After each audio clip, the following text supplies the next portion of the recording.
Hi, I'm Jeff Stokes. Welcome to Jeff's Daily Dose of Encouragement. Today I want to encourage you that we need an encounter with God. In Genesis 32, the story continues with Jacob, where he has left Laban, taken all his family and all his flocks and servants with him, and sent some servants ahead of him to find out and go and meet his brother Esau and to tell him he was going that way. And he heard that Esau was coming back with like 400 men, and he was scared, really scared, because he thought Esau was still at a desire to kill him. And so he sends everyone ahead in groups and breaks them all up into groups, and he's last.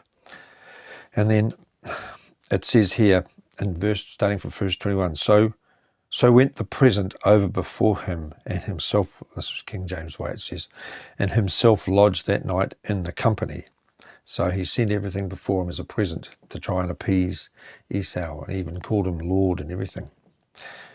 And in verse 22, and it says, and he rose up that night, and took his 2 wives and his 2 women servants and his 11 sons, and passed over the ford Jabbok. And he took them and sent them over the brook, and sent them over, and sent over that he had. And Jacob was left alone. And there wrestled a man with him until the breaking of the day.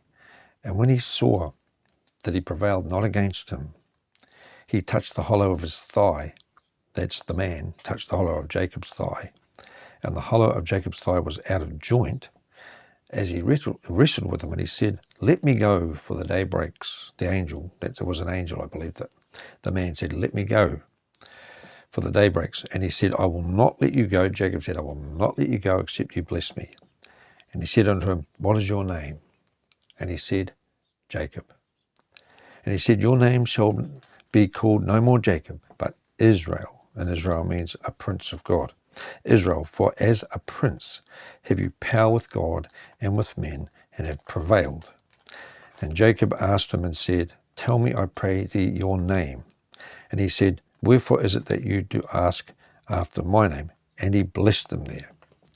And Jacob called the name of the place Peniel, for I have seen God face to face, and my life is preserved.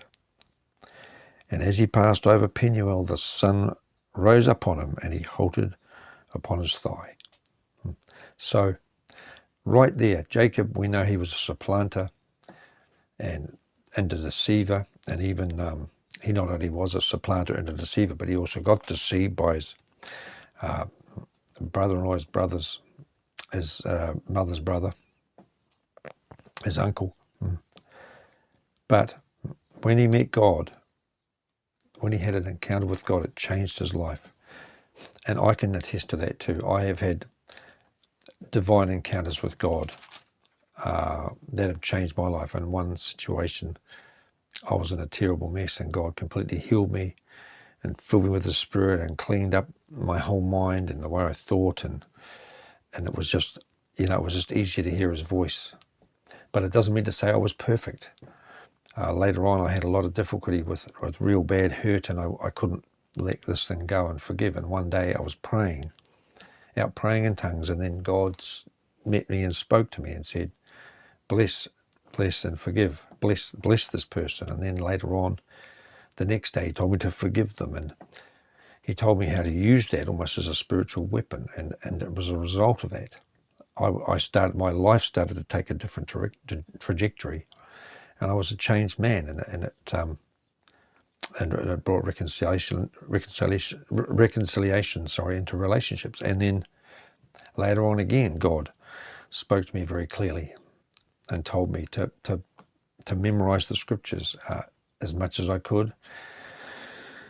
And I obeyed, and again, it transformed my life. And God's into this process in our lives of constantly transforming us and bringing us into the image of Christ. And we need these divine encounters with God so that we become a different person, so we don't walk in the old ways like Jacob did, but we walk in a new way. After that, he became a very upright man. So that's my encouragement for you today. If you don't know the Lord Jesus Christ, he is the one that transforms people's lives. He can turn make a silk purse out of a sow's ear, the saying goes. You can't make a silk purse out of a sow's ear, they say. Well, Jesus can. So he wants to take your old nature away and put his new nature in you so that you are a different person. The shell on the outside might look the same, but the person on the inside is different.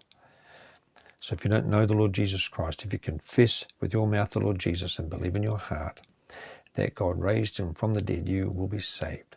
For whosoever shall confess that Jesus is the Son of God, God dwells in him and he in God.